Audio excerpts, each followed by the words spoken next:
Assalamu alaikum dear guys, here it's Dr. Bukhari by Bukhari Medicos. Today we are going to start our new topic in systemic surgery named as gallstone. ठीक है, सबसे पहले देखते हैं gallstone की definition.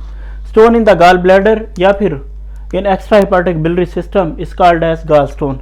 भाई जनाब पित्ते में पथरी हो या फिर उसके बाद extrahepatic biliary system में जो है वो पथरी हो या स्टोन हो, उसे क्या कहेंगे? gallstone कहेंगे. ठीक है, अब गालस्टोन जो है वो 10 से 15% पॉपुलेशन में पाया जाता है आम रूटीन में. ये डोगर की बुक में लिखा हुआ, डोगर सर्जरी बुक में ना. और स्वीडन और चाइल्ड जैसे कंट्रीज में इसकी जो इंसिडेंस है अप टू 50% है. ठीक है, 50% के करीब जो है ये वहाँ पर पाया जाता है. मोर देन 80% जो गालस्टोन्स होते हैं ये एसिम्टोमेटिक्स होते हैं, यानी सिम्टम्स शो नहीं करते. एसिम्टोमेटिक का मतलब क्या है मैं आपको आगे समझाता हूँ. ठीक है, अब एक्स्ट्रा हमने जो है ना लफ्ज यूज किया यहाँ पे, एक्स्ट्रा हिपाटिक बिलरी सिस्टम. एक्स्ट्रा हिपाटिक बिलरी सिस्टम क्या होता है? गाल ब्लैडर तो हो गया, ये गाल ब्लैडर अलग से एक एंटिटी है. एक्स्ट्रा हिपाटिक बिलरी यानी एक्स्ट्रा हिपाटिक से मुराद लीवर से बाहर, एक्स्ट्रा हिपाटिक लीवर से बाहर बिलरी सिस्टम. ठीक है, अब बिलरी सिस्टम ये है कि ये लीवर से right and left hepatic ducts आ रही हैं जो कि मिलके क्या बना रही हैं? Common bile duct. Right and left hepatic ducts की जो लेंथ होती है 1.5 सेंटीमीटर होती है. ठीक है, और उसके बाद जो कॉमन हिपाटिक डक्ट होती है, जब राइट और लेफ्ट दोनों मिल जाती हैं तो उनकी क्या होती है? लेंथ 2.5 सेंटीमीटर होती है. अब ये सिस्टिक डक्ट है. सिस्टिक डक्ट जुड़ी होती है किसी से? गाल ब्लैडर से. सिस्टिक डक्ट जब कंबाइन होती है या मिलती है किसी के साथ कॉमन हिपैटिक डक्ट के साथ, तो आगे जो डक्ट बनती है वो होते हैं कॉमन बाइल डक्ट, और उसकी लेंथ 7.5 सेंटीमीटर होती है और उसका डायमीटर जो होता है 7 मिलीमीटर होता है. अब जो कॉमन बाइल डक्ट होती है वो कहाँ पे ओपन हो रही होती है? वो हो रही होती है सेकेंड पार्ट ऑफ ड्यूडेनम, जिसे एम्पोला ऑफ वेटर कहते हैं. Second part of duodenum. ठीक है, second part of duodenum, ampulla of Vater, AMPULLA of Vater. वेटर W वाला नहीं, V वाला. ठीक है, अब जनाब आला बाइल जो है वो एम्पुला ऑफ वेटर. ठीक है, बाइल जो है वो लीवर से उसकी जो ट्रेवलिंग रूट क्या है? लीवर से राइट एंड लेफ्ट जो है वो हिपाटिक डक्ट, उससे कॉमन हिपाटिक डक्ट, फिर उसके बाद सिस्टिक डक्ट, उसके बाद कॉमन बाइल डक्ट से होता हुआ second part of duodenum ampulla of water में जाके जो है वो गिरता है. ठीक है, अब इसकी जो है ना गाल ब्लैडर की ब्लड सप्लाई देख लें. ठीक है, गाल ब्लैडर को जो है जो सिस्टिक आर्टरी होती है जो कि ब्रांच होती है ऑफ राइट हिपाटिक आर्टरी की. ठीक है, ये राइट हिपाटिक आर्टरी, राइट हिपाटिक आर्टरी इसकी ब्रांच होती है सिस्टिक आर्टरी. ठीक है, राइट हिपाटिक आर्टरी की ब्रांच होती है. उसके बाद सिस्टिक वेन्स होते हैं कि ज्वाइन करती हैं at the neck of gall bladder. Neck of gall bladder ये है, basically it's the neck of गाल ब्लैडर. और नेक ऑफ गाल ब्लैडर ये होती है. और मैंने कहा कि मोर देन 80% जो है एसिम्टोमेटिक होते हैं. एसिम्टोमेटिक से मुराद ये है कि वो यहाँ पे कहीं बॉडी या फंडस में जब स्टोन पड़ा होगा ना तो एसिम्टोमेटिक होगा, सिम्टम्स शो नहीं करेगा, मतलब दर्द छत पेन शो नहीं करेगा. लेकिन सिम्टोमेटिक कब होगा? जब वो नेक पे आएगा. अगर यहाँ पे आकर फंसता है ना, जब गाल ब्लैडर कॉन्ट्रैक्ट करेगा तो वो यानी बाइल को भेजना चाह रहा है. ठीक है, इंटेस्टाइन में, डाइजेस्टिव ट्रैक में कॉन्ट्रैक्ट करेगा, बाइल को भेजेगा, लेकिन आगे पड़ा होगा स्टोन. जब स्टोन पड़ा होगा तो बाइल के फ्लो में ऑब्स्ट्रक्शन कार्य करेगा स्टोन. कहाँ पर? नेक में. तब ये जो सिम्टोमेटिक होगा और उसको कहेंगे बिलरी कोलिक. आगे जाके मैं डिटेल में आपको इसके बारे में बताता हूँ. ठीक है, cystic when with join at the neck of the gall bladder. उसके बाद लिम्फेटिक ड्रेनेज जो है वो सीलिक लिम्फ नोड से इनको ड्रेन करते हैं. अब गाल स्टोन्स की टाइप्स के बारे में हम बात करते हैं. ठीक है, गाल ब्लैडर या एक्स्ट्रा हेपाटिक बिलरी सिस्टम में जहां भी जो है स्टोन बन रहा है, जाहिर सी बात है वहां मौजूद किसी प्रोडक्ट के किसी कॉन्स्टिट्यूएंट्स का ही बनेगा ना. प्रोडक्ट में जो मौजूद जो कॉन्स्टिट्यूएंट्स हैं, अगर वो ज़रूरत से ज़्यादा हो जाएंगे या उनमें कोई प्रॉब्लम हो जाएगी तो जाहिर सी बात है उनसे ही बनेगा. अब हम जानते हैं कि main product of the liver is bile.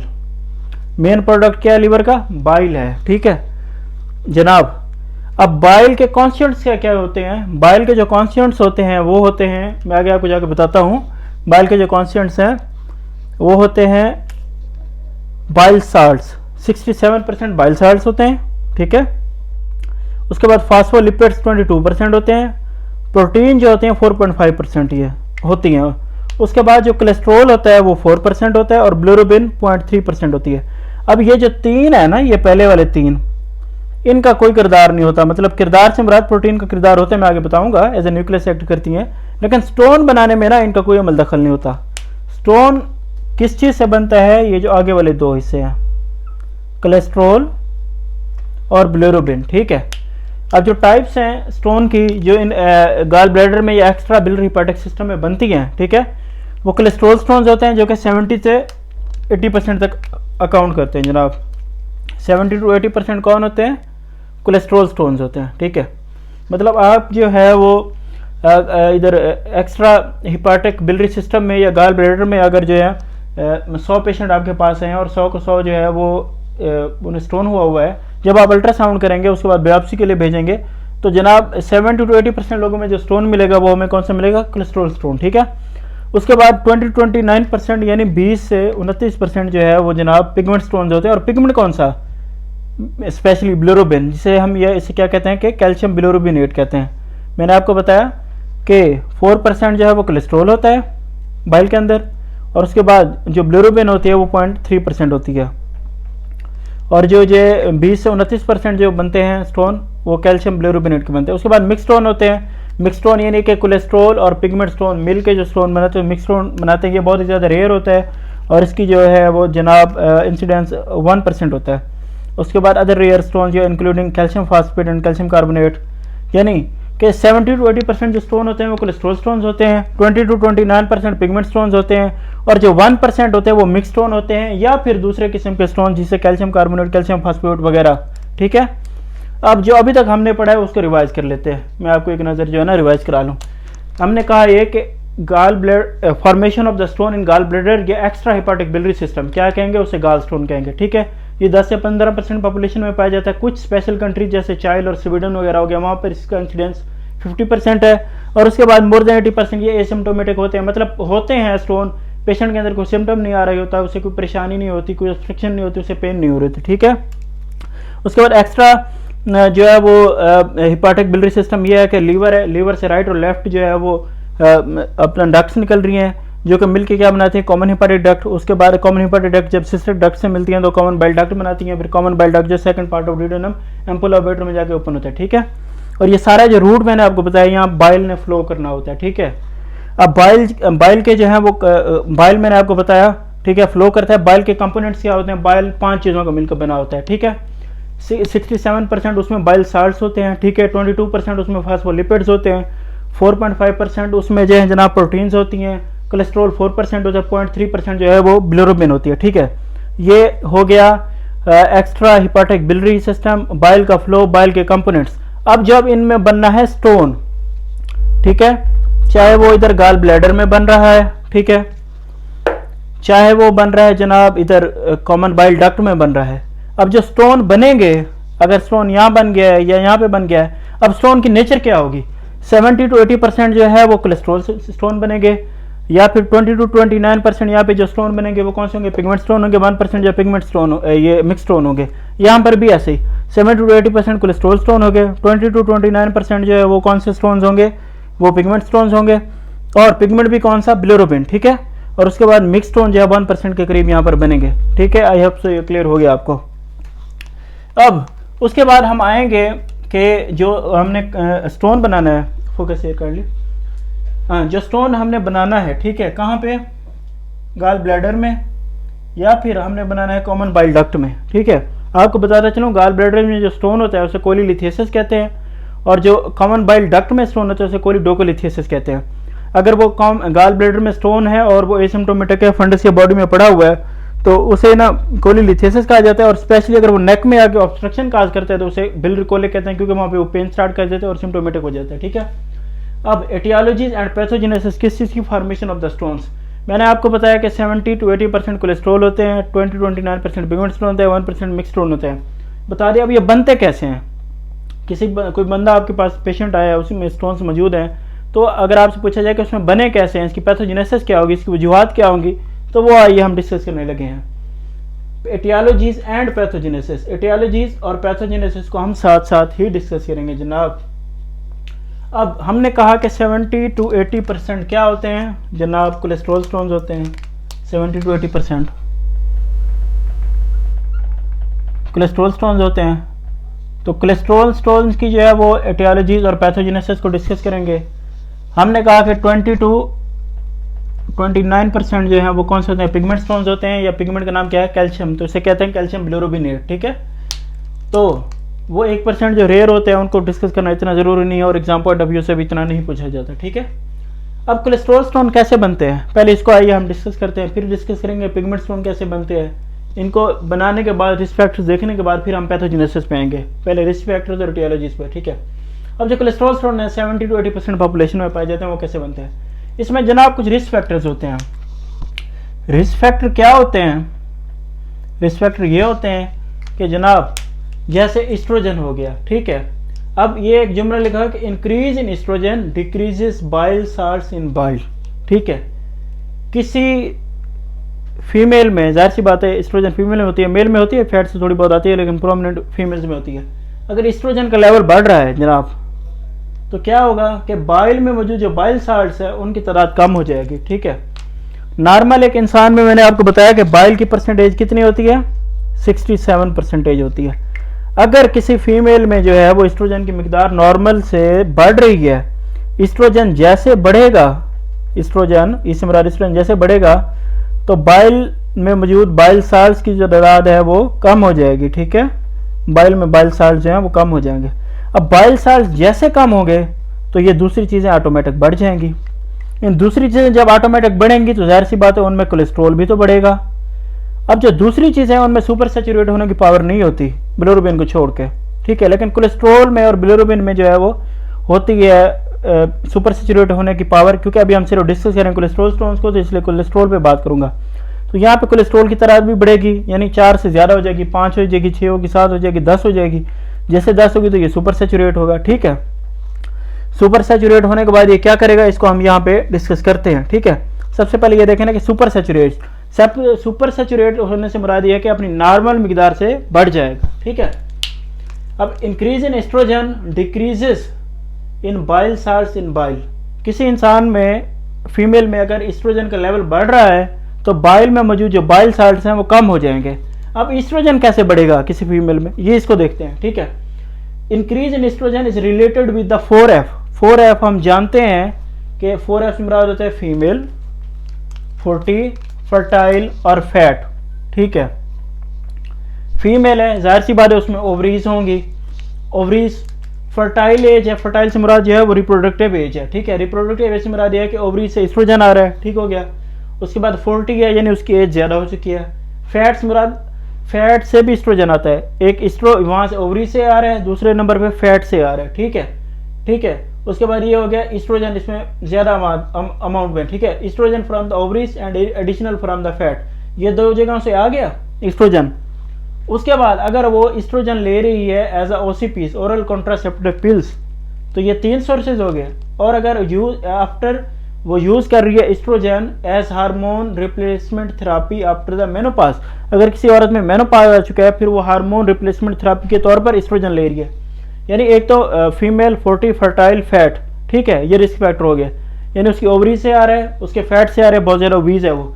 Number 2, अगर वो बाहर से ले रही है एडिशनल एस्ट्रोजन, यानी वो OCPs के तौर पे ले रही है या वो हार्मोन रिप्लेसमेंट थेरापी के तौर पे ले रही है आफ्टर द मेनोपाज। 4 जगहों से तो आ गया ना एस्ट्रोजन। अब एस्ट्रोजन जैसे आएगा, एस्ट्रोजन की नॉर्मल अमाउंट से वो बढ़ जाएगा। एस्ट्रोजन जैसे ही बढ़ेगा, बाइल में मौजूद जो बाइल साल्ट्स हैं वो कम हो जाएंगे। जब बाइल साल्ट्स कम होंगे तो दूसरी चीज़ जो है वो बाइल में बढ़ेंगी, दूसरे जो उसके है, और उनमें जाहिर सी बात है कोलेस्ट्रॉल है वो भी बढ़ेगा, तो सुपर सैचुरेट होगा। एक एस्ट्रोजन का किरदार होता है, ठीक है, बाइल साल्ट्स कम करने में। और दूसरा इलियल रिसेक्शन, हम जानते हैं कि डुडेनम, जिजुनम और इलियम 3 ऐसे होते हैं स्मॉल इंटेस्टाइन के। ठीक है, अब इलियल रिसेक्शन इम्पेयर्स इंटेरोहिपेटिक सर्कुलेशन, जो इलियल रिसेक्शन है वो इंटेरोहिपेटिक सर्कुलेशन को इम्पेयर करती है। अब आपको पता होना चाहिए जनाब कि इंटेरोहिपेटिक सर्कुलेशन क्या होती है। हम जब भी फैटी मील खाते हैं या फैट सोल्यूबल विटामिन्स लेते हैं तो बेसिकली जो है वह लीवर से बाइल सॉल्ट्स को भेजा जाता है इंटेस्टाइन में for the absorption of fatty acids and fat soluble vitamins. जब वो बाइल सॉल्ट जो है वो फैटी एसिड्स और फैट सोल्यूबल विटामिन्स की एब्जॉर्प्शन करा लेते हैं तो उन्हीं बाइल सॉल्ट्स को टर्मिनल इलियम के रास्ते दोबारा लीवर में ले जाया जाता है, यानी इसको दोबारा रिस्टोर कर लिया जाता है, उसे जो है वो सेव कर लिया जाता है। अब जनाब अगर सर्जिकली इलियल रिसेक्शन होगी, यानी इलियम को सर्जरी करके हमने निकाल दिया गया है, तो वो दोबारा जो है वो इलियम के थ्रू एब्जॉर्ब तो नहीं हो सकते ना, लीवर में तो नहीं जा सकती क्योंकि इलियम मौजूद ही नहीं है। Site of absorption is ilium, terminal ileum. जब इलियम है नहीं तो एब्जॉर्प्शन होगी नहीं, जब एब्जॉर्प्शन नहीं होगी तो लॉस ऑफ बाइल साल्ट्स होगा in the faeces, resulting in decrease in concentration of the bile salts in the bile. तो बाइल में मौजूद जो बाइल साल्ट्स है उनकी कंसंट्रेशन कम हो जाएगी क्योंकि टर्मिनल इलियम मौजूद नहीं है, तो उसकी रीअब्जॉर्प्शन हुई ही नहीं है, तो वो फीसेस के रास्ते जो है वेस्ट हो जाएंगे। ठीक है, अब देखें जो कोलेस्ट्रॉल स्टोन कैसे बनेगा जनाब, वो ऐसे बनेगा कि एस्ट्रोजन में इजाफा हो जाए, जिससे बाइल साल्ट्स कम हो जाते हैं। एस्ट्रोजन में इजाफा कैसे होता है मैंने डिटेल में बताया आपको। या फिर इलियर रिसेक्शन हो, इलियर रिसेक्शन से मरा दिया कि इलियम वो जगह होती है कि जहाँ से जो है वो bring back to the liver किया जाता है बाइल साल्ट्स को। ठीक है, अब वो है नहीं तो वो फीसेस के जरिए वेस्ट हो जाएंगे। ठीक है, अब इलियर रिसेक्शन और जो है वो एस्ट्रोजन, ये दो तरह के जो फैक्टर मिल जाते हैं तो बाइल साल्ट्स कम होते हैं। बाइल साल्ट्स कम होंगे तो बाइल के जो दूसरे कॉन्स्टिट्यूएंट्स हैं जिसमें कोलेस्ट्रॉल आता है स्पेशली, वो बढ़ेगा। जब बढ़ेगा तो वो सुपर सैचुरेट होगा। सुपर सैचुरेट से मुराद है अपनी नॉर्मल मिकदार से ज़्यादा बढ़ जाएगा। अब जब ज़्यादा बढ़ जाएगा तो जो है वो आगे स्टोन बनाएगा। ठीक है, सुपर सैचुरेशन हमने इसकी देख ली। अब हम देखते हैं उसकी सुपर सैचुरेशन पिगमेंट की, पिगमेंट स्टोन की। उसके बाद फिर जो है पैथोजेनेसिस की तरफ आते हैं। सुपर सैचुरेशन तक आपने यहाँ तक समझ लिया। ठीक है, अब जो है पिगमेंट स्टोन्स या पिगमेंट कौन सा होता है, ब्लोरोबिन, उसे कहते हैं कैल्शियम ब्लोरोबिनेट। ठीक है, अब दो तरह के जो है ना पिगमेंट स्टोन होते हैं, ब्लैक पिगमेंट स्टोन होता है और दूसरा कौन सा होता है, ब्राउन पिगमेंट स्टोन। ठीक है, ब्लैक पिगमेंट स्टोन और ब्राउन पिगमेंट स्टोन। जो ब्लैक पिगमेंट स्टोन होता है वो कहते हैं, बहुत मशहूर है कि गाल stone in young age consider haemolysis. अगर कोई आपके पास बच्चा है 5 साल का, 7 साल का, 11 साल का और कह रहे हैं कि उसमें गाल स्टोन है, तो आपने समझना है कि इसमें हिमोलिसिस की वजह से हो रहा है और वो ब्लैक स्टोन होगा। ठीक है, अब हिमोलिसिस क्या होता है कि डिस्ट्रक्शन ऑफ द आरबीसीज। ठीक है, अब पिगमेंट स्टोन मैंने आपको बताया कौन सा पिगमेंट होता है, ब्लोरोबिन होती है। ठीक है, स्पेशल जो पिगमेंट होता है वो कौन सा होता है, ब्लोरोबिन होता है। अब ब्लोरोबिन कहाँ से आता है, अब हिमोलिसिस होगी, हिमोलिसिस मतलब डिस्ट्रक्शन ऑफ आरबीसीज। आरबीसीज की जितनी ज़्यादा डिस्ट्रक्शन होगी ब्लोरोबिन की उतनी ज़्यादा पैदावार होगी, मतलब अपनी नॉर्मल अमाउंट से बढ़ जाएगा ना। नॉर्मल अमाउंट से बढ़ने को तो हम क्या कहते हैं, सुपर सैचुरेशन कहते हैं। ठीक है, सुपर सैचुरेशन हो जाएगी। अब हिमोलिसिस में जो है वो कौन से आते हैं, मतलब हिमोलिटिक एनीमियाज आ जाते हैं, सिकल सेल एनीमिया हो गया, हेरिडिटरी सेपिरोसाइटोसिस हो गया, थैलेसीमिया हो गया, G6PD हो गया। ठीक है, अब उसके बाद जो है वो ब्राउन पिगमेंट में आ रहे हैं। ब्राउन पिगमेंट बेसिकली ये होता है कि ये ना बाइल, जो ब्राउन पिगमेंट जो है ये बाइल डक्ट में बनता है, form in the bile duct due to infection of the biliary tree.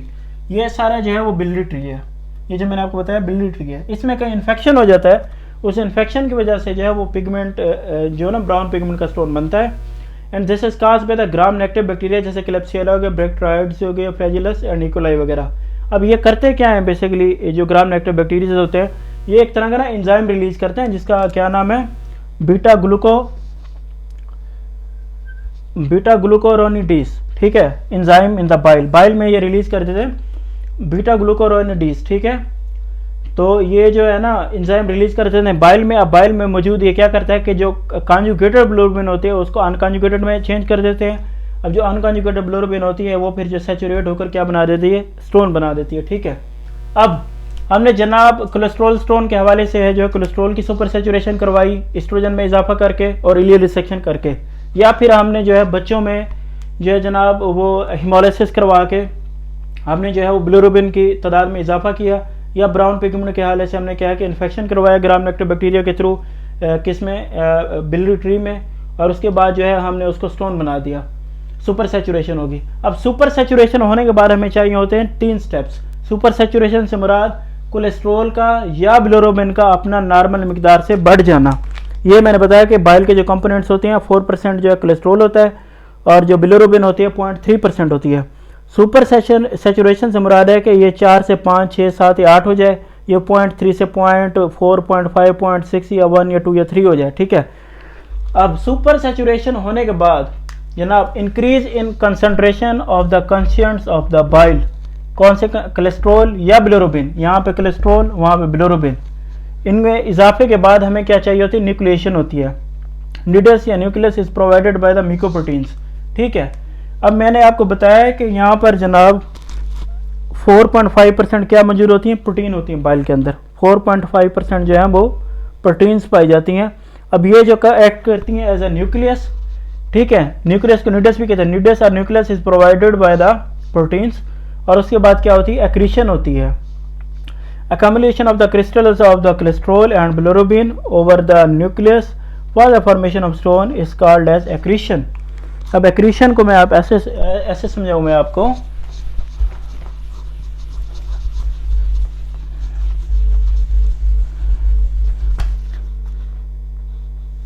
accretion को आपने समझना है ऐसे।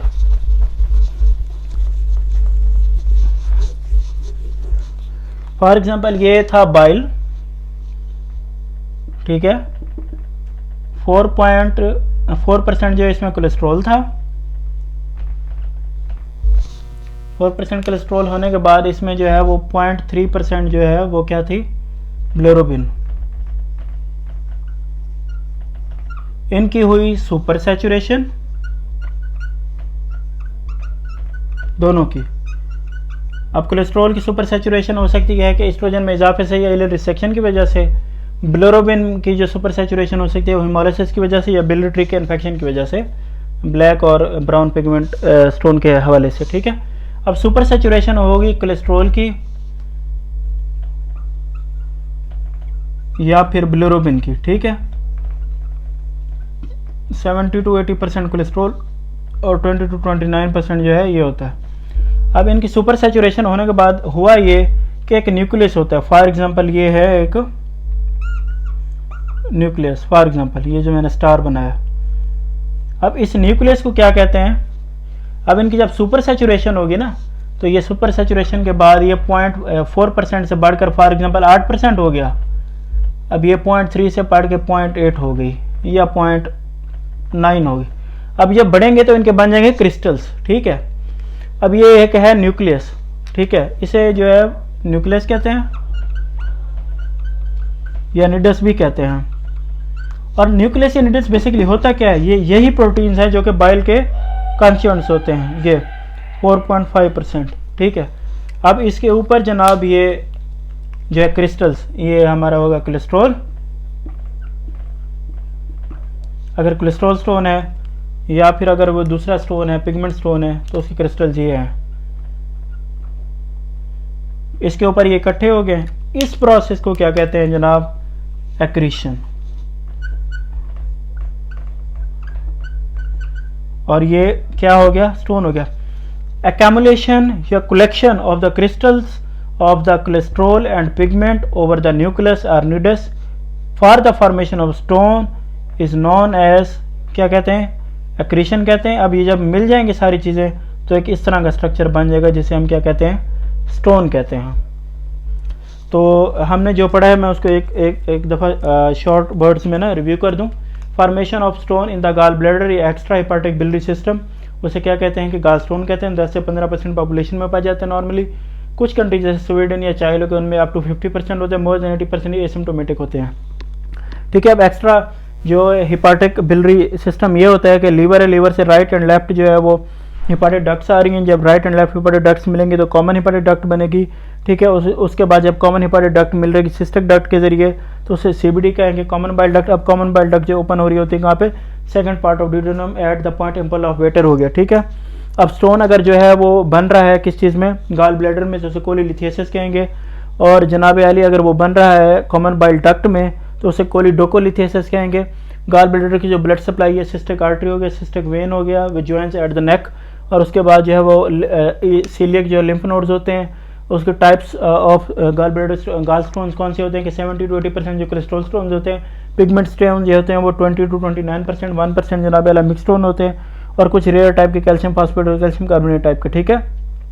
और उसके बाद जो main product of the liver होता है वो क्या होता है जनाब आला, बाइल होता है, ठीक है।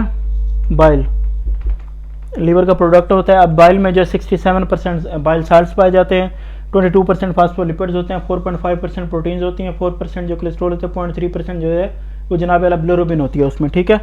अब होता यह है कि एटियोलॉजीज और पैथोजेनेसिस के हवाले से जो कोलेस्ट्रॉल स्टोन्स होते हैं, कोलेस्ट्रॉल स्टोन में यह है कि कोलेस्ट्रॉल की सुपर सैचुरेशन होती है, मतलब उसकी नॉर्मल अमाउंट से कोलेस्ट्रॉल बढ़ता है। कैसे बढ़ सकता है, अगर कोई फीमेल 40 ओबीज और फैट औरत है तो उसमें जो ओवरी से आ रहा होगा एस्ट्रोजन, और उसके बाद जनाब आला वो फैट से आ रहा होगा, ये एडिशनल ओसीपीज के तौर पर ले रही है एस्ट्रोजन या फिर हार्मोन रिप्लेसमेंट थेरेपी के तौर पर आफ्टर मेनोपॉज, ठीक है। जब वो ले लेगी तो यह है कि एस्ट्रोजन की तादाद बढ़ जाएगी। जब एस्ट्रोजन की मिकदार बढ़ेगी, उसके बढ़ने से बाइल में मौजूद बाइल साल्ट जो 67% थे, नॉर्मल 67% से वो कम हो जाएंगे, फॉर एग्जांपल 40 तक आ जाएंगे। और जब वो कम होंगे तो दूसरी चीज़ें बढ़ेंगी जिनमें कोलेस्ट्रॉल भी बढ़ेगा, और कोलेस्ट्रॉल क्या होगा, सुपर सैचुरेट होगा, ठीक है। और उसके बाद अगर वो टर्मिनल इलियम की रिसेक्शन हो चुकी है सर्जिकली, टर्मिनल इलियम वो जगह होती है जहाँ से जो है वो बाइल साल्ट्स को जो है वो जब वो अपना काम मुकम्मल कर लेती है, यानी absorption of the fatty acids and fat soluble vitamin, तो दोबारा उसको लाया जाता है कहाँ पर, लीवर में, ठीक है। जब वो जो है टर्मिनल इलियम होगी नहीं, सर्जिकली रिसेक्ट हो चुकी होगी, तो फीसस के जरिए जो उसका लॉस हो जाएगा बाइल साल्ट्स का। जब बाइल साल्ट्स का लॉस होगा तो दूसरी चीज़ें बढ़ेंगी जिनमें कोलेस्ट्रॉल भी बढ़ेगा, ठीक है। कोलेस्ट्रॉल की हो जाएगी सुपर सैचुरेशन।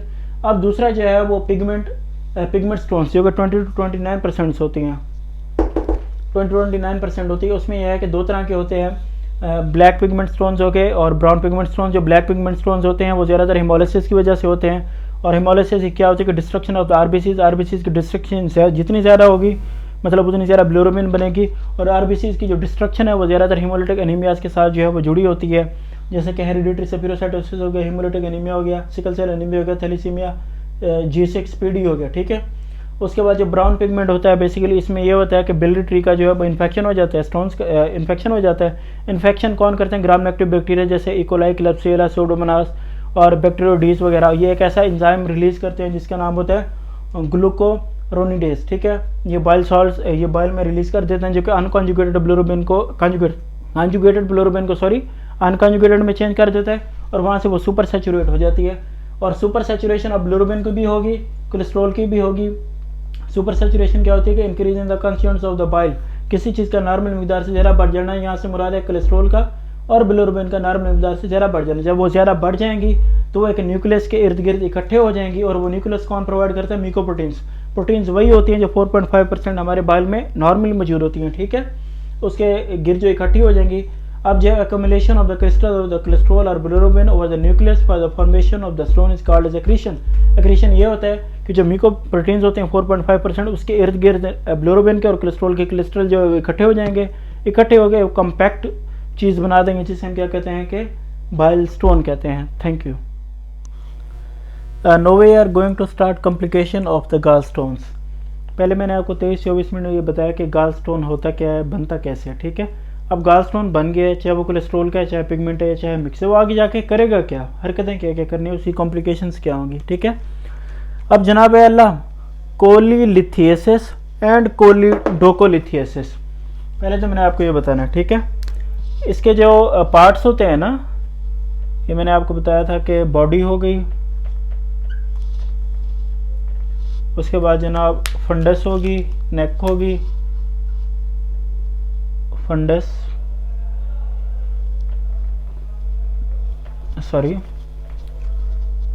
यहाँ पे फंडस, दरमियान में बॉडी, यहाँ पे होती है नेक।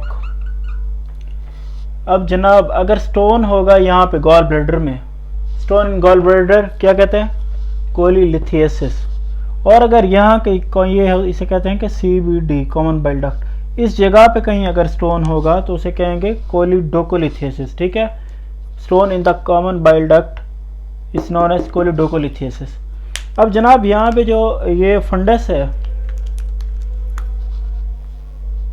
यहाँ पे पड़ा हुआ स्टोन या बॉडी में पड़ा हुआ स्टोन कभी भी सिम्टोमेटिक नहीं होता, यानी मैंने आपको बताया कि मोर देन 80% एसिम्टोमेटिक होते हैं, ठीक है।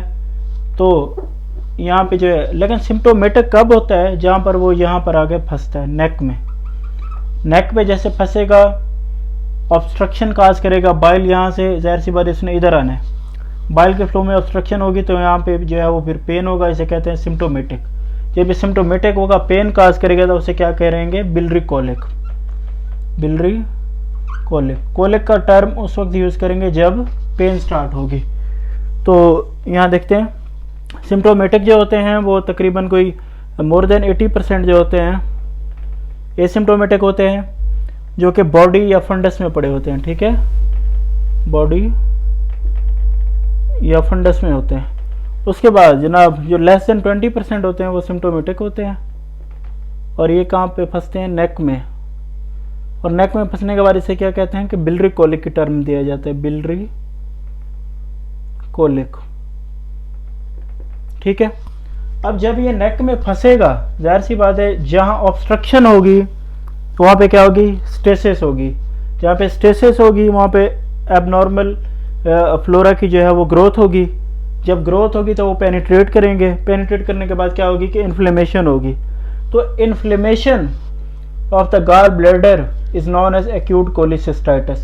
जब यहाँ पे ये फंसेगा, ऑब्स्ट्रक्शन काज करेगा तो इन्फ्लेमेशन होगी, और इन्फ्लेमेशन को क्या कहेंगे, एक्यूट कोलिसिस्टाइटिस।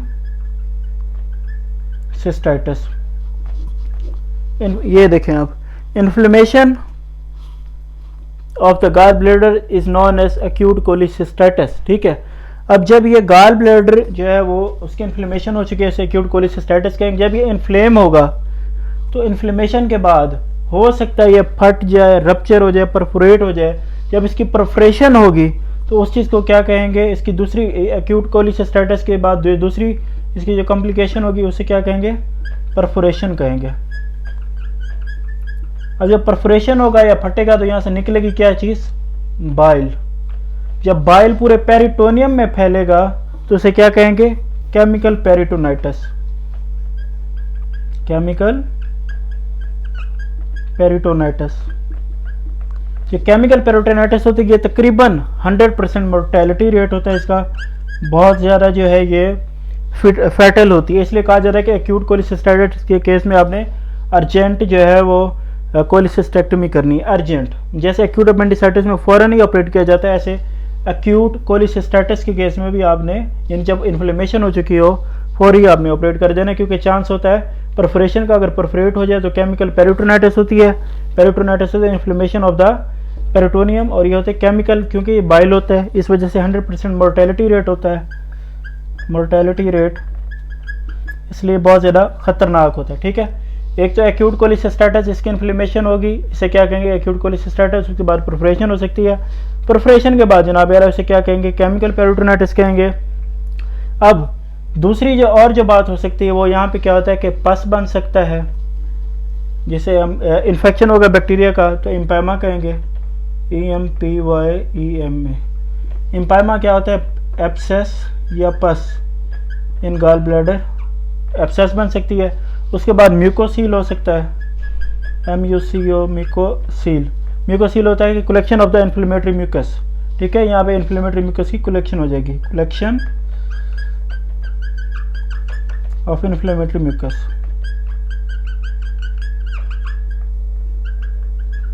इन्फ्लेमेटरी म्यूकस की जो है यहाँ पे कलेक्शन होगी। उसके बाद गाल स्टोन इलियस होता है।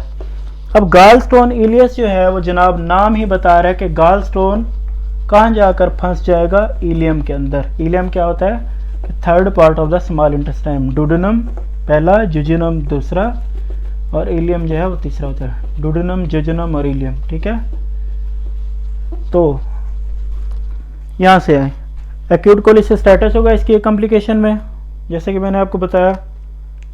उसके बाद कोलिसिस्टाइटिस के बाद जो है उसकी acute inflammation of the gall bladder, उसे एक्यूट कोलिसिस्टाइटिस कहेंगे। उसके बाद जो परफोरेशन हो सकती है, परफोरेशन होगा तो बाइल निकलेगा और वो क्या करेगा, केमिकल पेरिटोनाइटिस काज करेगा।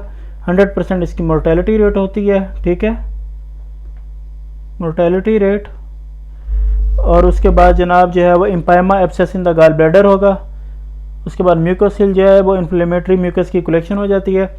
गालस्टोन इलियस, गालस्टोन इलियस से मुराद ये है कि इंटेस्टाइनल ऑब्स्ट्रक्शन की एक ये भी सबसे बड़ी वजह है गालस्टोन इलियस। अब गालस्टोन इलियस को यहाँ पे देखते हैं। जो गालस्टोन इलियस होता है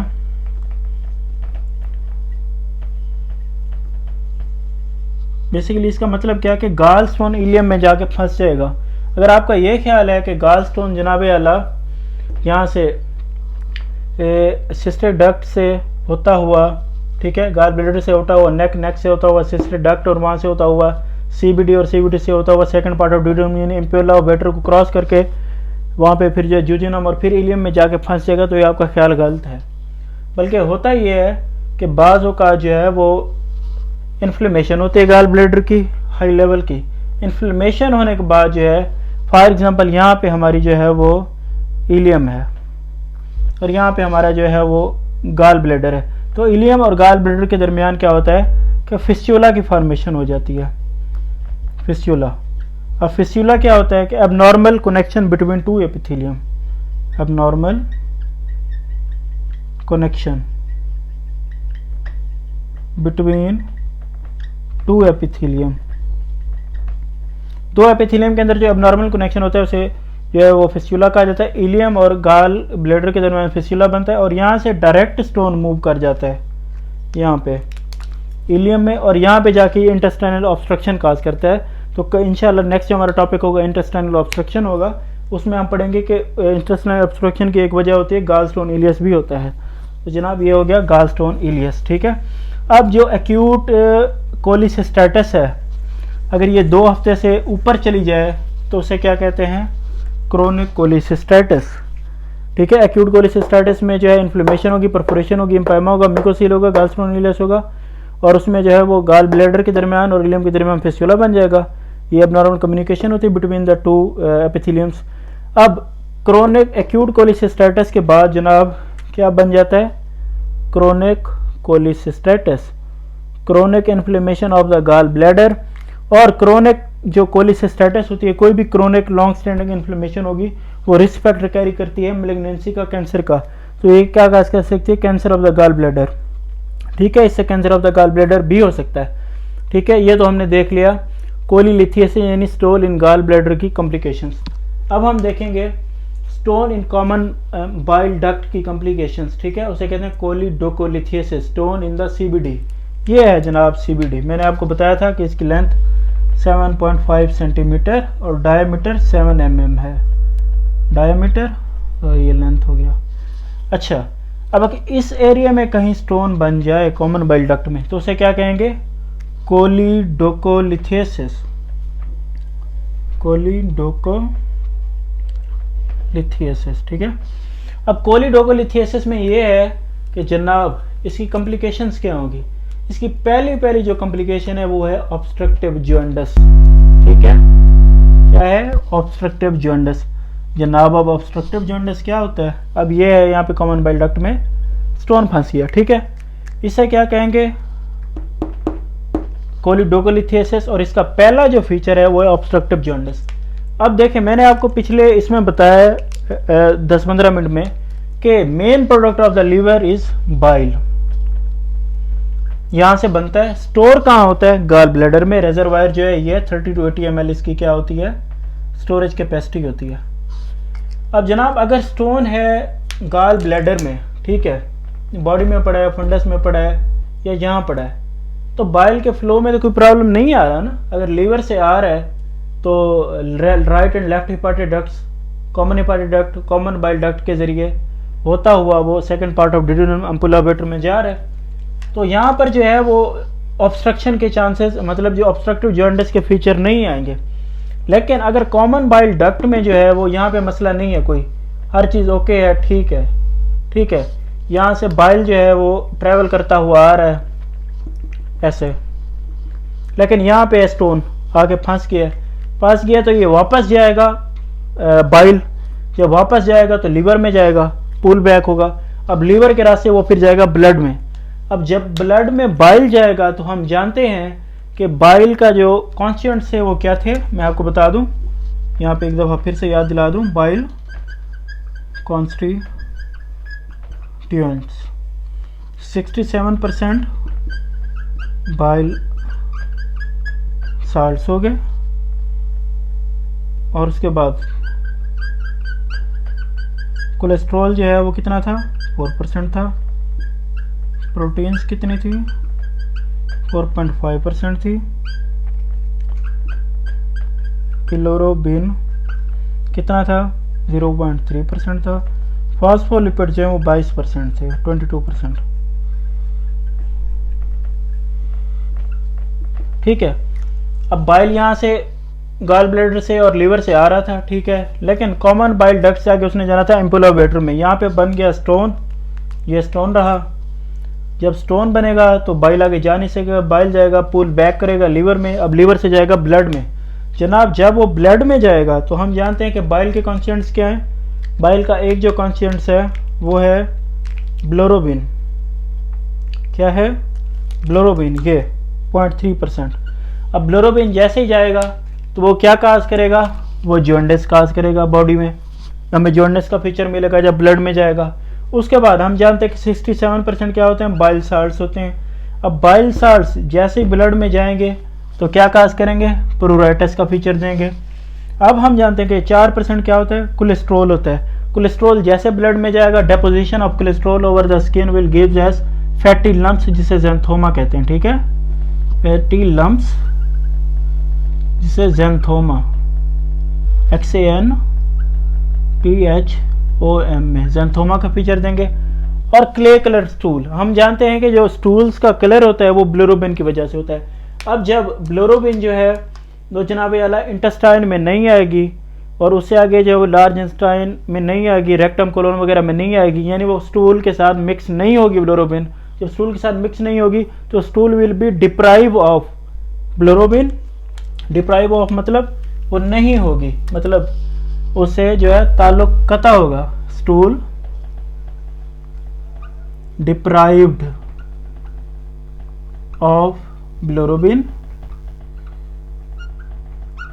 तो क्या होंगे, क्ले कलर स्टूल, क्योंकि स्टूल का जो कलर होता है वो बिलिरुबिन की वजह से होगी। जब बिलिरुबिन होगी नहीं तो क्ले कलर स्टूल मिलेंगे। ठीक है, तो हाँ ये एक चीज़ का क्लियर कर लें कि ऑब्स्ट्रक्टिव जॉन्डिस का जो फीचर है वो कोलीडोकोलिथियासिस में मिलेगा, ना कि कोलीलिथियासिस में, क्योंकि कोलीडोकोलिथियासिस में जो ऑब्स्ट्रक्शन आ रही है कॉमन बाइल डक्ट में और जो बाइल के फ्लो में प्रॉब्लम आ रही है। जबकि अगर गाल ब्लैडर में हो तो बाइल के फ्लो में कोई सिस्टमिक प्रॉब्लम नहीं आ रही, सिस्टमिक फ्लो में कोई इशू नहीं आ रहा। ठीक है, तो इस वजह से इसमें ऑब्स्ट्रक्टिव जॉन्डिस के हमें फीचर मिलेंगे।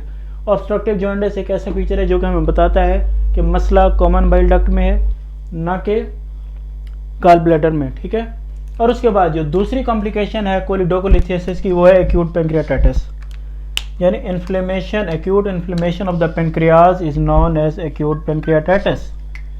अब जनाब ये जो स्टोन है ये एम्पुला ऑफ वेटर में डिस्ट्रक्शन करेगा। अब स्टोन जो है वो गाल स्टोन कहा जाता है कि लीडिंग कहा जाए ऑफ एक्यूट पेंक्रियाटाइटिस की।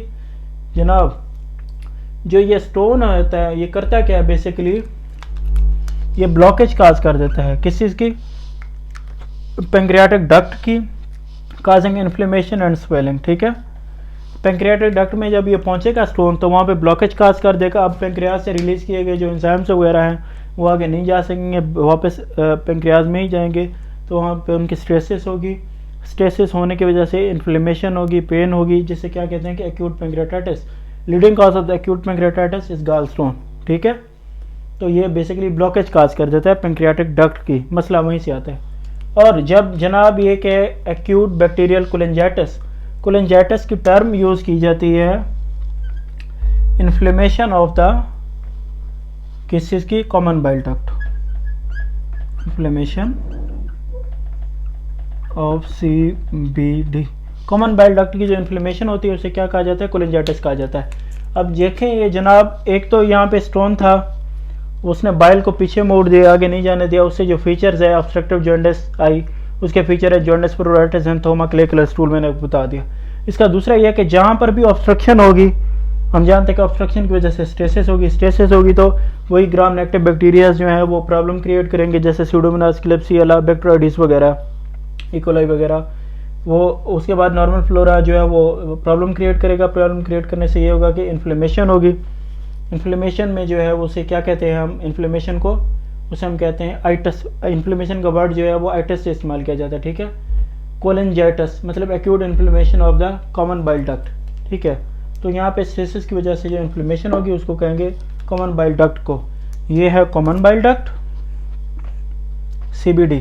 अगर इसमें स्टोन मौजूद है और इन्फ्लेमेशन नहीं है, सिर्फ स्टोन है, इसे कहेंगे कोलीडोकोलिथियासिस। और अगर यहाँ पे स्टोन मौजूद है या स्टोन मौजूद नहीं है लेकिन यहाँ पे इन्फ्लेमेशन है, ये जगह इन्फ्लेम्ड है, तो उसे क्या कहेंगे कि एक्यूट कोलेंजाइटिस, एक्यूट कोलेंजाइटिस।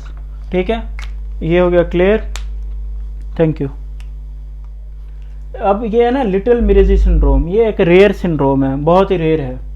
तो मैंने आपको बताया कि ऑब्स्ट्रक्टिव जॉन्डिस के फीचर तब आएंगे जब क्या होगा, कॉमन बाइल डक्ट में प्रॉब्लम होगा। ठीक है, जब गाल ब्लैडर में प्रॉब्लम होगा तब कभी भी ऑब्स्ट्रक्टिव जॉन्डिस के फीचर नहीं आएंगे। ठीक है, लेकिन ये मिरेजी सिंड्रोम जो है ये बहुत ज़्यादा रेयर है। सम टाइम ये है कि जो गाल ब्लैडर में स्टोन, यहाँ पे देखें गाल ब्लैडर में फॉर एग्जांपल ये गाल ब्लैडर, इसमें स्टोन इतना बड़ा हो जाए कि ये गाल ब्लैडर अपनी एनाटॉमिकल पोजीशन से हट जाए, हट के वो यहाँ पे पहुँच जाए, और ये ऐसे फॉर एग्जांपल ये गाल ब्लैडर है, इन्फ्लेम्ड है, स्टोन बहुत बड़ा है, तो इसको ना सीबीडी को कंप्रेस कर दे। जब कंप्रेस करेगा तो सीबीडी जो ऐसे ओपन थी वो सीबीडी ऐसे हो जाएगी कंप्रेशन की वजह से, तब बाइल फ्लो में जो है वो ऑब्स्ट्रक्शन आएगी, ऑब्स्ट्रक्शन से जो है वो इसके जो है ऑब्स्ट्रक्टिव जॉन्डिस के फीचर आएंगे। ये बहुत ही ज़्यादा रेयर होती है, लेकिन one of the causes it is also. ठीक है, अब हम उस मकाम पे पहुंच चुके हैं कि जहाँ पे एग्जाम में बहुत ज़्यादा ले दे होती है, यानी कि क्लिनिकल फीचर्स 5 कंडीशंस के। 5 कंडीशंस कौन सी जनाब? Cholelithiasis, acute cholecystitis, chronic cholecystitis, choledocholithiasis and acute cholangitis. ये जो 5 कंडीशंस है एग्जाम में इनमें बहुत ज़्यादा ले दे होती है। अब इन पे बात करते हैं इनके क्लिनिकल फीचर्स में। कोलीलिथियासिस क्या है? बेसिकली कोलीलिथियासिस है stone in the gall bladder. Acute cholecystitis is acute inflammation of the gallbladder. Chronic cholecystitis is chronic inflammation of the gallbladder. उसके बाद कोलिडोकोलिथियासिस। कोलिडोकोलिथियासिस क्या होता है कि inflammation in the common bile duct, sorry stone in the common bile duct. और acute कोलिंजाइटिस होता है inflammation in the जनाब कहाँ पे? कॉमन बाइल डक्ट में। तो ये छोटी सी पिक्चर्स मैंने आपको पहले काफ़ी दफ़ा समझाई, लेकिन अभी होनी चाहिए समझने के लिए। ये लीवर हो गया, ये ऐसे रफ सी बना रहा हूँ, आपने हंसना नहीं है, हंसे भी तो खैर है, हंसना अच्छा होता है सेहत के लिए। और जनाब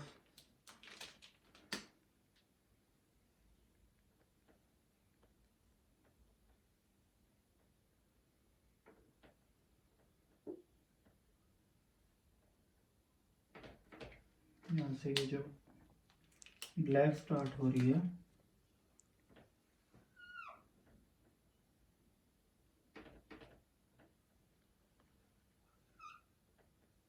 सेकंड पार्ट ऑफ डोडेनम यानी अम्पुला वेटर में जाके जनाब ये जो है ना इसमें ओपन होना होता है। ठीक है, अब ये है CBD, CBD common bile duct हो गया, सॉरी ये है सीबीडी, इट्स सीबीडी।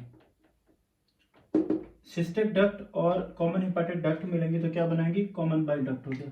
अगर स्टोन यहाँ पे होगा गॉल ब्लैडर में तो इसे क्या कहेंगे? कोलीलिथियासिस। ठीक है, अगर इसकी एक्यूट इन्फ्लेमेशन होगी तो एक्यूट कोलिसिस्टाइटिस, अगर क्रोनिक इन्फ्लेमेशन होगी तो क्रोनिक कोलिसिस्टाइटिस, और अगर कॉमन बाइल डक्ट में यहाँ पे स्टोन होगा तो इसे क्या कहेंगे? सीबीडी में स्टोन होगा तो कोलिडोकोलिथियासिस, अगर इसकी जो एक्यूट इन्फ्लेमेशन होगी तो इसे क्या कहेंगे? एक्यूट कोलिंजाइटिस कहेंगे। ठीक है, अब आते हैं इधर, पहले एक्यूट कोलिसिस्टाइटिस को देखते हैं। इन पांचों को हमने कंपेयर और कंट्रास्ट करना है।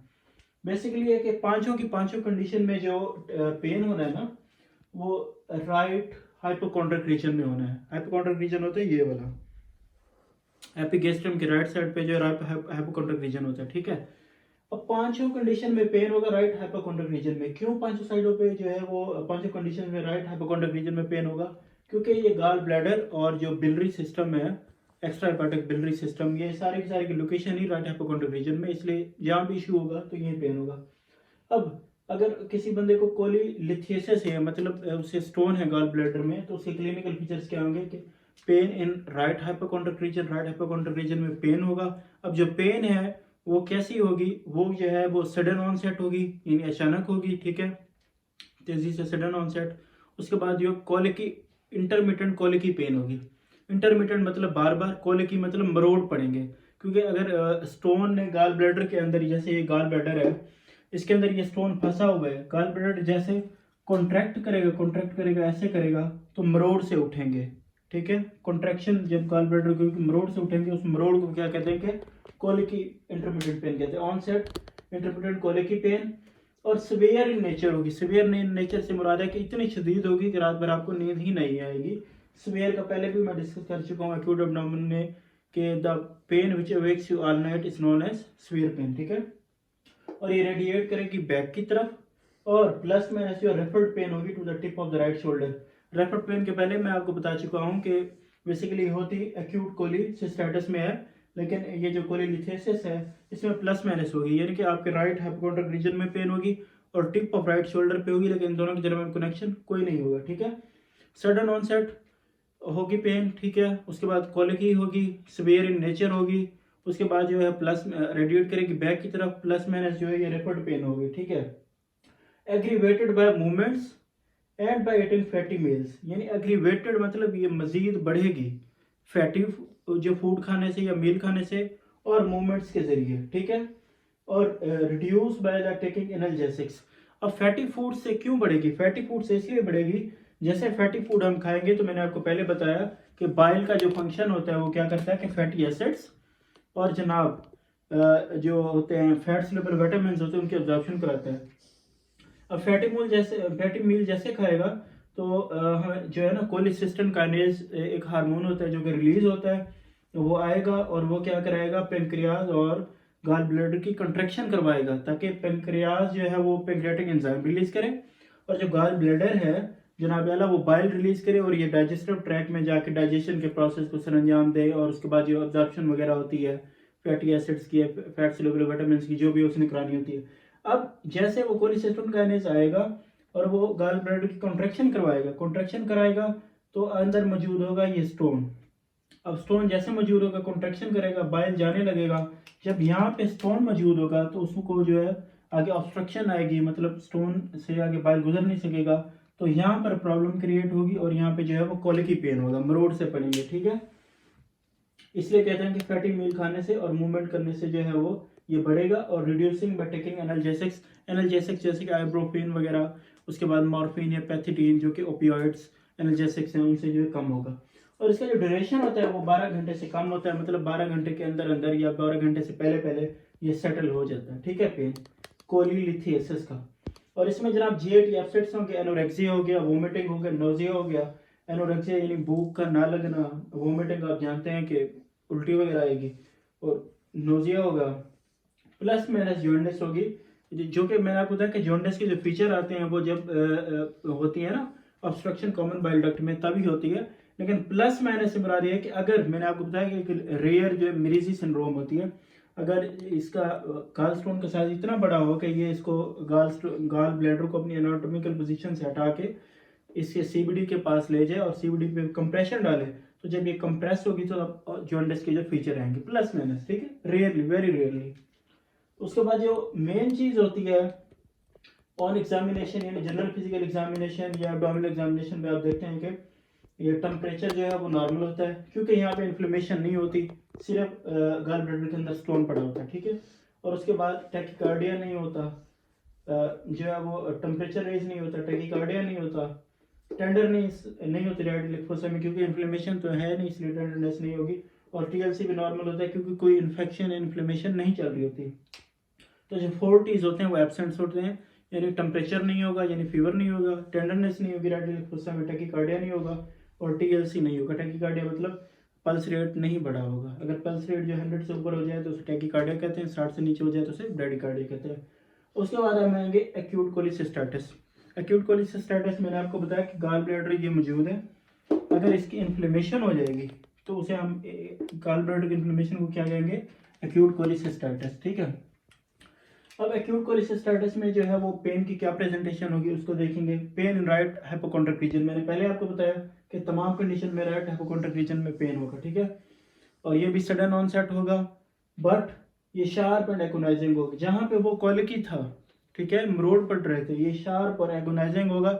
वजह इसकी क्या, वजह ये है कि यहाँ पे हमने देखा कि आइटस, आइटस का मतलब क्या होता है, इन्फ्लेमेशन, क्योंकि यहाँ पे इन्फ्लेमेशन चल रही है तो यहाँ पे शार्प एंड एगोनाइजिंग होगा और सिवियर इन नेचर होगा। ये भी रात भर मतलब सोने नहीं देगा मरीज को अगर हो जाए तो। और रेडिएट करेगा to the back and referred pain होगा, मतलब to the tip of the right shoulder, right hypochondriac region में होगा, टिप ऑफ शोल्डर पे होगा, लेकिन दोनों के दरमियान कम्युनिकेशन नहीं होगा। जब कम्युनिकेशन नहीं होगा तो उसे क्या कहेंगे, referred pain. Pain aggravated by movements and relieved by lying still. और जो ड्यूरेशन होता है, और यहाँ पे एनाल्जेसिक्स वो भी दी जाती हैं, ड्यूरेशन होता है मोर देन 12 आवर्स, ठीक है। अब एग्रीवेटेड बाय मूवमेंट्स, मूवमेंट से ये एग्रीवेशन का मतलब ये है कि गाल ब्लैडर इन्फ्लेम हुआ है, अगर आप मूव करेंगे तो इन्फ्लेम गाल ब्लैडर को जो है वो पेराइटल पेरिटोनियम अगर ऐसे पड़ी है, ठीक है, नॉर्मल अब लाइंग स्टिल सुकून से बैठे हुए मूवमेंट नहीं कर रहे, तो पेराइटल पेरिटोनियम ये है, पेराइटल पेरिटोनियम, ठीक है। और गॉल ब्लैडर ये, अगर आपने मूवमेंट कर ली तो पेराइटल पेरिटोनियम जो है वो ऐसे आके इसको टच करेगी। When parietal peritoneum touches inflamed structure causes tenderness या पेन काज करता है, ठीक है। अब जब ये मूव करेगा तो पेराइटल पेरिटोनियम जो है वो ऐसे गॉल ब्लैडर को, इन्फ्लेम गॉल ब्लैडर को लगेगा, जिससे वो जो पेन होगा, तो कहेंगे कि aggravated by pain, reduce by lying still, और ड्यूरेशन इसका क्या होता है 12 घंटे से ज़्यादा होता है। कोलिलिथियासिस में जो है 12 घंटे से कम होता है, 12 घंटे से कम में सेटल हो जाता है पेन, लेकिन यहाँ पे पेन 12 घंटे से ऊपर चला जाता है। जीआईटी अपसेट से यहाँ भी नोजिया, वोमिटिंग और एनोरेक्सिया होगा।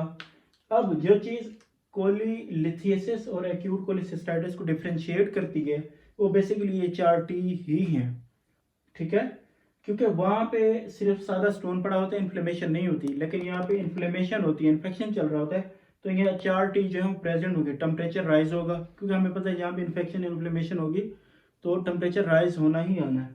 टेम्परेचर राइज होगा यानी हाई ग्रेड फीवर होगा। हाई ग्रेड फीवर वो होता है जो 101 डिग्री से फ़ारेनहाइट से ऊपर हो, मोर देन 101 फ़ारेनहाइट, ठीक है, टेम्परेचर होगा जनाब। उसके बाद जो है वो टैकीकार्डिया होगा। जैसे ही टेम्परेचर राइज होगा तो नॉर्मल फिजियोलॉजिकल चेंज होगा पल्स रेट में, मतलब पल्स रेट बढ़ जाएगी, इसे टैकीकार्डिया कहते हैं। उसके बाद टेंडरनेस होगी इन राइट हाइपोकॉन्ड्रिक रीजन, क्योंकि इन्फ्लेमेशन चल रही है, ठीक है। और उसके बाद टीएलसी, टीएलसी जो है वो न्यूट्रोफिल्स की जो है ना वो मिकदार बड़ी होगी, ये इनकी रेंज जो बड़ी होगी, ठीक है। टीएलसी काउंट जो बड़ा होगा, टोटल लिकोसाइट काउंट बड़ा होगा, उनमें खासतौर स्पेशली जो है वो न्यूट्रोफिल से बड़े होंगे, ठीक है। और इसमें जो है ना मर्फी साइन पॉजिटिव होगा। एक और चीज़, मर्फी साइन ये होता है कि 2 फिंगर्स के जरिए राइट हाइपोकॉन्ड्रिक रीजन में जो आपका गॉल ब्लैडर होता है उसको प्रेस करते हैं। जैसे प्रेस करेंगे तो मरीज जो है ना दर्द से चीख उठेगा। तो pressing the gall bladder, inflamed gall bladder with 2 fingers, if feels pain then is known as Murphy sign. मतलब मर्फी साइन से मरा रहे 2 फिंगर्स गॉल ब्लैडर पर रखेंगे, प्रेस करेंगे, पल्पेट करेंगे, तो मरीज जो दर्द से चीख उठेगा उसे क्या कहेंगे, Murphy sign. Murphy sign positive होता है इसमें। और उसके बाद जो बॉस साइन भी पॉजिटिव होता है। बॉस साइन होता है बेसिकली इंक्रीज इन पेन या हाइपरेस्थीसिया। कब, ठीक है, in the back between 9 to 11th रेब। 9 से 11th रेब के दौरान आप जो है बैक पे जो ऐसे जब प्रेस करेंगे ना, तब जो है ये हाइपरेस्थीसिया इंक्रीज इन पेन होगा। मैंने आपको पहले बताया कि पेन जो है रेडिएट करता है टू द बैक, ठीक है। तो बिटवीन 9 to 11th रेब जब बैक से आप प्रेस करेंगे तो जो है वो पेन या हाइपरेस्थीसिया होगा, पेन बढ़ेगा, हाइपरेस्थीसिया होगा। इस चीज़ को बॉस साइन कहते हैं। यानी कि इसमें एक तो 4T मौजूद होते हैं। एग्जाम में अक्सर जो क्वेश्चन आता है वो कोलिलिथियासिस और एक्यूट कोलिसिस्टाइटिस के दरमियान लेते ज़्यादा होती है। क्रोनिक कोलिसिस्टाइटिस में इतना क्वेश्चन नहीं होता, लेकिन हम इसको डिस्कस जरूर करेंगे। तो इसमें बेसिकली ये है कि एक्यूट कोलिसिस्टाइटिस में जो इन्फ्लेमेशन चल रही होती है उसकी वजह से 4T मौजूद होंगे।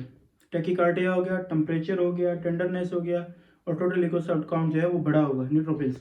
जबकि कोलिलिथियासिस में सादा स्टोन पड़ा है, कोई इन्फ्लेमेशन नहीं है, इसलिए ना कोई टेंडरनेस होगी राइट हाइपोकॉन्ड्रिक रीजन में, ना उसमें कोई टेम्परेचर राइज होगा यानी फीवर होगा, और ना ही उसमें जनाब वाला कोई जो है वो मर्फी साइन होगा, ना बॉस साइन होगा, ना टीएलसी होगा, ना ही टैकीकार्डिया होगी, ठीक है। और एक और चीज़ जो मैंने आपको बतानी है, एक्यूट कोलिसिस्टाइटिस जो है इन्फ्लेमेशन ऑफ द क्या कहते हैं कि गॉल ब्लैडर। अब जो इन्फ्लेमेशन होती है ना, ये इसकी इन्फ्लेमेशन 90% होती है स्टोन्स की वजह से, ठीक है। स्टोन्स मैंने आपको बताया था कि कोलेस्ट्रॉल भी हो सकते हैं, पिगमेंट स्टोन भी हो सकते हैं, मिक्स स्टोन भी हो सकते हैं, लेकिन 10% जो होता है वो बगैर जो है वो स्टोन के भी इसकी इन्फ्लेमेशन हो सकती है। यानी 90% of the acute cholecystitis is calculus. 90% जो होते हैं जनाब वो क्या होता है, स्टोन की वजह से इन्फ्लेमेशन होती है। 10% एक्यूट कोलिसिस्टाइटिस इज कैलकुलस, यानी ये बगैर किसी स्टोन के भी हो सकती है। अब जनाब बगैर किसी स्टोन के इन्फ्लेमेशन यहाँ पे कैसे हो सकती है, वो ऐसे हो सकती है कि हम जानते हैं कि जो साल्मोनेला टाइफी है, जो कि टाइफाइड बैक्टीरिया जो कि टाइफाइड फीवर काज करता है, और वो बेसिकली छुपता ही कहाँ है, उसका ठिकाना ही कहाँ होता है, गॉल ब्लैडर में। तो गॉल ब्लैडर की जो है वो इन्फ्लेमेशन काज कर सकता है साल्मोनेला टाइफी। उसके बाद जो टोटल पेरेंटल न्यूट्रिशन हो गया, उसके दौरान जो है ये इसकी इन्फ्लेमेशन हो सकती है। उसके बाद जो ब्रुसेला होता है वो ब्रुसेलोसिस काज करता है, उसकी वजह से इन्फ्लेमेशन हो सकती है। और उसके बाद बंदा अगर वैसे इम्यूनो कम्प्रोमाइज हो HIV एड्स की वजह से, या फिर अगर कुछ patients ICU intensive care unit में जो है वो होते हैं, तो वहाँ पे भी बहुत ज़्यादा स्ट्रेस होता है। स्ट्रेस की वजह से कार्टिसोल जो है हार्मोन रिलीज होता है, और उसकी वजह से भी जो है वो जनाब वाला इसकी इन्फ्लेमेशन हो सकती है। ठीक है, तो ये हमने देखा कि कोलीलिथियसिस और एक्यूट कोलिसिस्टाइटिस, इनके फीचर्स को हमने देख लिया। इन दोनों में फ़र्क 4T की वजह से होते हैं, मर्फी और बॉसन की वजह से होता है। ठीक है, अब देखेंगे chronic cholecystitis. Chronic cholecystitis basically it is the inflammation of gall bladder also, but it's chronic, मतलब 2 हफ्तों से मसला ऊपर चला गया इसमें। ठीक है, और इसमें भी पेन इन हाइपोकोंड्रिक रीजन होगा, but pain will be mild. ठीक है, और ये इंसीडियस इन ऑनसेट होगी, जहां पे वो दोनों कोलिलिथियसिस में और कोलिसिस्टाइटिस में क्या है कि सडन ऑनसेट है, अचानक शदीद, लेकिन यहाँ पे क्या है कि इंसीडियस ऑनसेट है, आहिस्ता आहिस्ता से वीक टू मंथ्स लग सकते हैं पेन को आते आते। ठीक है, उसके बाद पेन जो होगी वो डल होगी जनाब, और उसके बाद जो है ना ये माइल्ड होगी, बट होगी कांस्टेंट। ठीक है, वहां पे मैंने बताया कि इंटरमीडिएट कोलिकी होगी, मतलब बार बार पड़ेगी खत्म, फिर पड़ेगी खत्म, लेकिन यहाँ पे कांस्टेंट रहेगी, डल होगी, माइल्ड होगी, लेकिन ये जनाब कांस्टेंट रहेगी।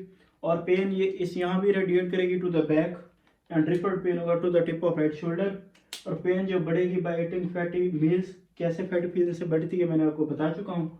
और उसके बाद जो है मूवमेंट फैटी मील से और मूवमेंट से बढ़ेगी, वही प्रेटल पेरिटोनियम वाला सीन है यहाँ पे। और decreases by taking the analgesics and lying still, analgesics और लाइंग स्टिल करने से भी ये जो कम हो जाएगी। और जीएटी अपसेट्स होंगे, नोजिया, वोमिटिंग, एनोरेक्सिया वगैरह। और ऑन एग्जामिनेशन यहाँ पे भी क्योंकि इन्फ्लेमेशन है, लेकिन यहाँ पे है क्रोनिक। ठीक है, तो टेम्परेचर तो वाकई बड़ा होगा, लेकिन लो ग्रेड फीवर होगा। वहाँ पे कितना होगा, हाई ग्रेड फीवर होगा। हाई ग्रेड फीवर होता है more than 101 Fahrenheit, low grade fever होता है लेस देन 101 फ़ारेनहाइट।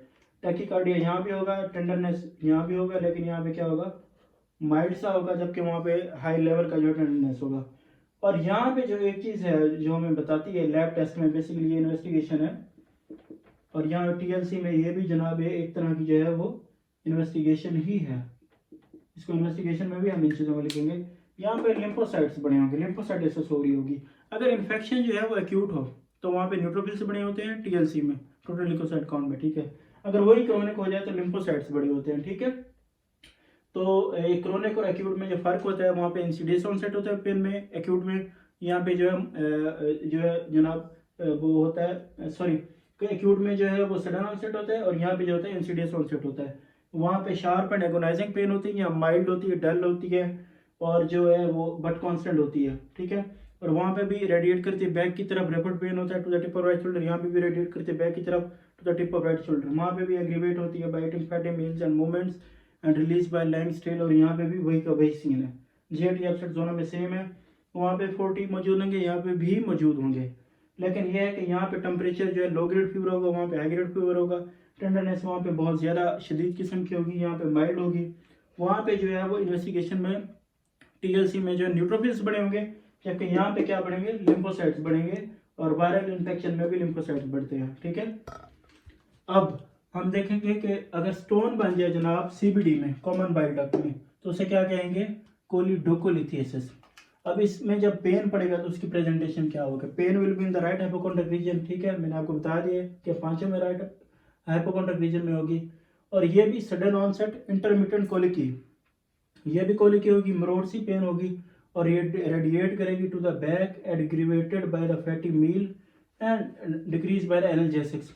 अब एग्रीवेट होगी फैटी मील के जरिए, वो कैसे मैं आपको पहले बता चुका हूँ कि जो है वो फिर पेंक्रियाज और जो गाल ब्लैडर को जो है कॉन्ट्रैक्ट करना पड़ता है जब फैटी मील आता है, कोलिसिस्टोकाइनिन जो एंजाइम आता है वो करवाता है।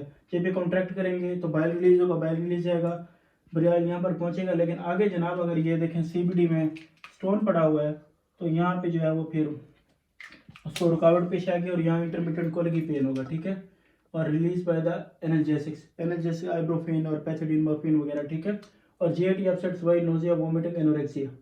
अब ये तमाम चीज़ें जो sudden onset, intermittent colicky pain, radiate to the back, it aggravated by fatty meal and decreases by analgesics and lying still, तमाम चीज़ें वहाँ भी मौजूद हैं। हमने देखा है कि ये जो है वो एक्यूट कोलिसिस्टाइटिस में भी ये चीज़ें मौजूद हैं, ये कोलिलिथियसिस में भी मौजूद है। लेकिन यहाँ पे कौन सी ऐसी चीज़ है जो हमें बताएगी कि मसला जनाब गाल ब्लैडर में नहीं है, मसला सीबीडी में है, तो वो ये चीज़ है कि नया जो फीचर आएगा, कि जो फीचर हमें बताएगा कि मसला सीबीडी में, वो है ऑब्स्ट्रक्टिव जॉन्डिस।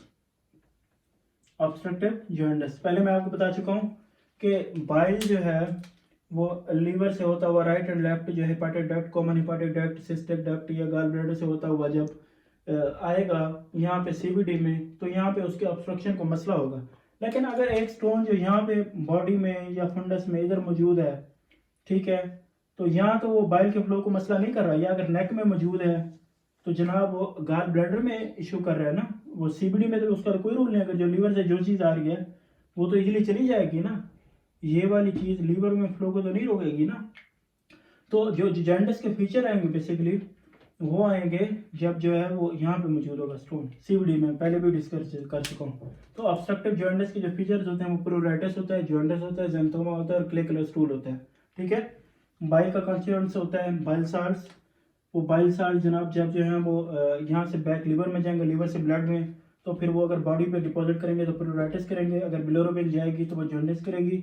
और अगर जो है वो मैंने बताया था कि कोलेस्ट्रॉल होता है, अगर वो बॉडी पे फैटी लम्प्स बनाएंगे तो उसे ज़ैंथोमा कहेंगे। और अगर स्टूल्स में जो है जनाब वो बिलोरुबिन मौजूद नहीं होगी तो क्ले कलर स्टूल होंगे, ठीक है।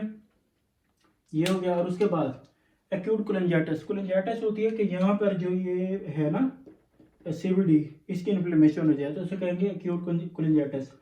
अब एक्यूट कोलिंजाइटिस में जो पेन होगा राइट हाइपोकॉन्ड्रिक रीजन में होगा and it always present with Charcot triad. 3 चीज़ें हमेशा लाजमी मौजूद होंगी। Pain in right hypochondriac region होगा, उसके बाद जॉन्डिस होगी और स्विंगिंग फीवर होगा। अब जो pain in right hypochondriac region है वो 5 कंडीशन में है, ठीक है। जो जॉन्डिस है ना, ये चीज़ हमें बताएगी कि मसला कहाँ चल रहा है, बाइल डक्ट का इशू है, या तो वहाँ पे ऑब्स्ट्रक्शन है या फिर वहाँ पे क्या है कि जनाब उसकी इन्फ्लेमेशन हुई हुई है। अब जॉन्डिस ने हमें बता दिया कि सीबीडी का मसला है। जब स्विंगिंग फीवर आएगा तो ये बताएगा कि इन्फेक्शन भी चल रहा है, यानी कि इन्फ्लेमेशन हो चुकी है। और पेन तो वैसे भी राइट हाइपोकॉन्ड्रिक रीजन में है क्योंकि इसकी लोकेशन ही आरएचसी में है, ठीक है। Sudden onset sharp agonising pain होगा, सडन ऑनसेट अचानक शार्प एगोनाइजिंग होगा इन्फ्लेमेशन की वजह से। इंक्रीज बाय मूवमेंट्स क्योंकि पैराइटल पेरिटोनियम इन्फ्लेम्ड सीबीडी को टच करेगी तो पेन बढ़ेगी। और डिक्रीज होगा बाय लैंग स्टिल्स, ठीक है। और उसके बाद जनाब इसमें जो है वो जॉन्डिस के फीचर पाए जाएंगे। क्वेश्चन में जो है वो प्रोराइटिस होगा, क्ले कलर स्टूल होगा और ज़ैंथोमा होगा। और जो इम्पोर्टेंट चीज़ है ना वो क्या है कि fever with chills and rigors. अगर ये देखें ना jaundice, pruritus, clay colour stool, xanthomas कह दें, ये चीज़ तो जो है वो कोलिडोकोलिथियासिस में भी होती है। ऑब्स्ट्रक्टिव जॉन्डिस के फीचर्स वहाँ भी आते हैं। लेकिन कौन सी चीज़ हमें बताएगी कि जनाब यहाँ पे जो है वो कोलिडोकोलिथियासिस नहीं है, एक्यूट कोलिंजाइटिस है, वो ये बताएगी फीवर विद चिल्स एंड ड्राइगर्स। क्योंकि एक्यूट कोलिंजाइटिस जो है ना वो वन ऑफ द डिफरेंस, जब जो डिफरेंशियल डायग्नोसिस होते हैं ना इसके फीवर विद चिल्स एंड ड्राइगर्स के, वन ऑफ देम उसमें जो है एक्यूट कोलिंजाइटिस भी है। और जो इसके डिफरेंशियल डायग्नोसिस हैं स्विंगिंग फीवर के, वो हैं जनाब मैं आपको बता दूं, तो उसमें डेंगू आ जाता है, एक्यूट कोलिंजाइटिस आ जाता है, मलेरिया आ जाता है, एब्सेस आ जाता है और यूटीआई जैसे पायलोनेफ्राइटिस वगैरह। अगर किसी मंडे में मलेरिया चल रहा है, डेंगू चल रहा है, कोविड-19 में भी ये होता है, कोविड-19 हो गया, और उसके बाद जो यूटीआई चल रहा है, एक्यूट पायलोनेफ्राइटिस या एब्सेस बन चुका है, तो उस मंडे में जो है वो fever with chills and rigor आएगा। तो जाहिर सी बात है अगर swinging fever with chills and rigor आ रहा है तो ये चीज़ हमें बताएगी कि मसला जो है वो कोलिडोकोलिथियासिस का नहीं है, मसला एक्यूट कोलिंजाइटिस का, ठीक है। Now we are going to start discuss about the investigation and treatment. हमने पहले तमाम टॉपिक डिस्कस कर लिए, अब उसकी इन्वेस्टिगेशन और ट्रीटमेंट के बारे में जो है हम बात करेंगे, ठीक है। अगर कोलिलिथियासिस हो यानी स्टोन इन गॉल ब्लैडर हो तो उसकी इन्वेस्टिगेशंस और ट्रीटमेंट के बारे में देखेंगे। तो हम जो टीएलसी करेंगे, टोटल लिकोसाइट काउंट जो है वो नॉर्मल आएगा क्योंकि यहाँ पे सिर्फ स्टोन मौजूद है, कोई इन्फ्लेमेशन इन्फेक्शन नहीं है, ठीक है। एलएफटी इसमें नॉर्मल होगा क्योंकि ज़्यादातर जो बाइल के फ्लो को प्रॉब्लम नहीं आ रही, गॉल ब्लैडर में एक जगह पे स्टोन पड़ा हुआ है।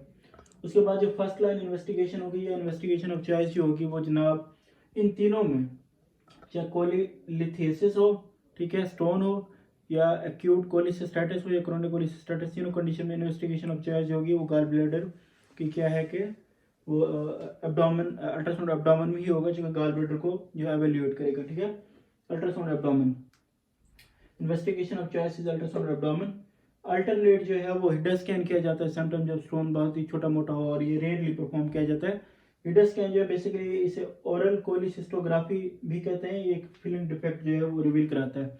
हम जो है ना वो ऐसे ओरल कोलिसिस्टोग्राफी यानी एक ओरल कोलिसिस्टोग्राफिन जो होता है वो डाई इंजेक्ट करते हैं, मतलब ऐसे ओरली लेते हैं। उसके बाद जो है वो इंटेस्टाइन में जाता है। इंटेस्टाइन से जो है फिर जनाब वो पोर्टल वेन के थ्रू लीवर में, और लीवर से बाय में जब पहुंचता है गाल ब्लैडर में, तो वहाँ पे ना फिलिंग डिफेक्ट शो करता है। तो वहाँ पे जाके एक्सरे ले लेते हैं, एक्सरे पे फिलिंग डिफेक्ट शो करते हैं, उसे कहते हैं ओरल कोलिसिस्टोग्राफी या हिडा स्कैन। ये रेयरली किया जाता है। इन्वेस्टिगेशन ऑफ चॉइस जो है वो अल्ट्रासाउंड एब्डोमेन ही है। और उसके बाद जो इसकी ट्रीटमेंट है, ट्रीटमेंट में यह है कि हमने एडमिट करना है, नील पर ओरल करना है, और उसके बाद जो एनाल्जेसिक्स देनी है, जैसे कि आइब्रोफिन वगैरह, पैथिडीन वगैरह, मॉर्फिन, और आईवी फ्लूइड्स देने हैं, ठीक है। और उसके बाद जो investigation of choice, treatment of choice होगी हमारे पास, वो है इलेक्टिव कोलिसिस्टेक्टमी। मतलब इलेक्टिव कोलिसिस्टेक्टमी करने से मुराद ये है कि हमें अर्जेंट नहीं है, कोई ज़रूरी नहीं है। आप मतलब एक बिजी सर्जन हो, जब आपके पास टाइम है 2 दिनों बाद, 4 दिनों बाद, या हफ्ते बाद, 2 हफ्ते बाद, ईजी हो के आप इसका ऑपरेट कर सकते हैं। आजकल के दौर में ज़्यादातर लेप्रोस्कोपिकली की जाती है, लेकिन ओपन भी हो सकती है। मोस्ट सुपीरियर इज लेप्रोस्कोपिक जो है वो इलेक्टिव कोलिसिस्टेक्टमी है, यानी इसको जो है हमने बाइल को अपने गाल ब्लैडर को रिमूव कर देना, ठीक है। इंडिकेशन और सर्जरी फॉर साइलेंट स्टोन। अगर साइलेंट स्टोन मतलब फंडस या बॉडी में पड़ा हुआ है, कोई सिम्टम्स नहीं दे रहा, मरीज को तंग नहीं कर रहा, तो वहाँ हमें ऑपरेट नहीं करना चाहिए। लेकिन कुछ ऐसी कंडीशन होती हैं जहाँ पे करना पड़ता है, और वो कौन सी कंडीशन है? डायबिटीज़। क्योंकि एक बंदा अगर डायबिटिक है तो किसी भी वक्त जो है वो गाल ब्लैडर में मौजूद जो स्टोन है वो इन्फ्लेमेशन काज कर सकता है, उसके बाद परफोरेशन वगैरह हो सकती है, ठीक है। तो डायबिटिक पेशेंट में जो है वो हमें करनी चाहिए। और उसके बाद SCS सिकल सेल एनीमिया वाले लोगों में करनी चाहिए, सिकलर्स में। और उसके बाद अगर बंदा इम्यूनो कम्प्रोमाइज़ हो, तो वैसे भी हर वक्त बीमारियों का खतरा ही रहता है, तो क्योंकि इम्यूनो कम्प्रोमाइज बंदे में भी आपने जो है वो करनी है। 3 इंडिकेशन होते हैं, डायबिटीज मेलाइटस हो गया, सिकल सेल एनीमिया और इम्यूनो कम्प्रोमाइज हो, तो वहाँ पे इलेक्टिव कोलिसिस्टेक्टमी आपने जो वो कर देनी है, साइलेंट स्टोन्स के लिए भी। और उसके बाद हम देख रहे हैं एक्यूट कोलिसिस्टाइटिस को, यानी acute inflammation of the gall bladder. तो उसमें है कि TLC रेज होगा, क्योंकि इन्फ्लेमेशन चल रही है, तो इसलिए टोटल लीकोसाइट काउंट जो है वो रेज होगा, जबकि LFTs नॉर्मल होंगे, क्योंकि बाइल के फ्लो को इतना मसला पेश नहीं आ रहा। First line investigation of choice, मैंने आपको बताया कि इन तीनों पहली कंडीशन में जो है अल्ट्रासाउंड एब्डोमेन है। जब अल्ट्रासाउंड करेंगे तो हमें जो एक स्वेलन एडिमेटस गाल ब्लैडर नजर आएगा विद इन्फ्लेमेटेड ड्रेब्रेस, और इन्फ्लेमेटेड ड्रेब्रेस भी मौजूद होगा, ठीक है। और इसकी जो ट्रीटमेंट है उसमें वही हमने एडमिट करना है पेशेंट को, नील पर ओरल करना है, एनाल्जेसिक्स देनी है, जैसे कि ओपियोइड्स में जो है वो मॉर्फिन, पैथिडीन वगैरह या आइब्रोफिन वगैरह एनसाइड्स में। और उसके बाद एंटीबायोटिक्स देनी है, जिसमें सेप्ट्राइऑक्सोन हो गया, मेट्रोनिडाजोल वगैरह हो गया, काफ़ी फ्लूइड्स देने हैं। उसके बाद इसमें की जो ट्रीटमेंट ऑफ चॉइस है ना, इसमें बेसिकली क्या है कि अर्जेंट कोलिसिस्टेक्टमी। जनाब आज से 10-15 साल पहले यानी 2005-6 के जो बेरियन लव के एडिशन है, उसमें ये कहा जाता है कि आपने जो है ना इसमें पहले जो कंजर्वेटिव मैनेजमेंट करनी है, आपने जो इन्फ्लेमेशन को सेटल करना है। उससे ये होता है कि एक तो सर्जिकल प्लेन्स आपको अच्छे मिल जाते हैं, और दूसरा हीमोस्टेसिस, मतलब वो जो है ना ठीक हो जाती है, उसको कंट्रोल अच्छे से किया जा सकता है। क्योंकि अगर इन्फ्लेमेशन होगी तो वेस्कुलेचर डायलेट होगा, और हीमोस्टेसिस यानी ब्लीडिंग को कंट्रोल करना थोड़ा मुश्किल होता है। लेकिन आजकल जो न्यू एडिशन है उनमें ये कहा गया कि जो अर्जेंट कोलिसिस्टेक्टमी हमने करनी है एक्यूट कोलिसिस्टाइटिस में, उसकी वजह यह है कि इसमें हमेशा खतरा रहता है किस चीज़ का? परफोरेशन का। अगर परफोरेशन हो जाए तो आपको पता है उससे केमिकल पेरिटोनाइटिस होता है, और केमिकल पेरिटोनाइटिस जो है जनाब 100% मोर्टेलिटी रखता है। केमिकल पेरिटोनाइटिस क्या है, मैं आपको पहले डिस्कस कर चुका हूँ कि मतलब ये है जो गाल ब्लैडर परफोरेट होगा तो वहाँ से जो बाइल निकलेगा और वो इन्फ्लेमेशन करेगा पेरिटोनियम की केमिकल के जरिए। केमिकल क्या होगा? बाइल, तो उससे 100% मोर्टेलिटी हो सकती है, ठीक है। तो इसमें अर्जेंट आपने जो है वो कोलिसिस्टेक्टमी करनी है। उसके बाद जो क्रोनिक कोलिसिस्टाइटिस है उसमें यह है कि TLC रेज होगा, क्योंकि वहाँ पे इन्फ्लेमेशन चल रही है। LFTs नॉर्मल होगा कि बाइल फ्लो में प्रॉब्लम नहीं है। जो फर्स्ट लाइन या investigation of choice ultrasound abdomen में पहले बता चुका हूँ, तीनों में यही होगा। पहली जो 3 कंडीशन है गाल ब्लैडर के हवाले से, ठीक है। उसमें जो है गाल ब्लैडर में क्या है, श्रंकन एट्रोफाइड फाइब्रोटिक गाल ब्लैडर होगा विद डेब्रिस। और श्रंकन एट्रोफाइड फाइब्रोटिक इसलिए होगा कि क्रोनिक इन्फ्लेमेशन हो चुकी है, ठीक है। इसकी ट्रीटमेंट में आपने ये करना है कि पेशेंट को एडमिट करना है, वही नील पर ओरल करना है, आईवी फ्लूइड्स देने हैं, अपने एनाल्जेसिक्स देने हैं, एंटीबायोटिक्स वही सेप्ट्रोएक्सोन, मेट्रोनिडाजोल वगैरह। और इसमें ट्रीटमेंट ऑफ चॉइस जो है इसमें फिर से इलेक्टिव कोलिसिस्टेक्टमी, क्योंकि ये कोई इतना बड़ा मसला नहीं है, ये भी आप जब इजी समझें तो 2 दिन बाद, 4 दिन बाद, 10 दिन बाद, महीने बाद, जैसे आपके पास इजी टाइम हो, आप बिजी सर्जन है तो इलेक्टिव कोलिसिस्टेक्टमी कर सकते हैं, ठीक है। वही है कि लैप्रोस्कोपी के लिए ज़्यादा की जाती है, ओपन भी होती है लेकिन वो रेयर है आजकल के दौर में, बेहतर है लैप्रोस्कोप के जरिए की जाए, ठीक है। उसके बाद कोलिडोकोलिथियासिस यानी inflammation in the common bile duct.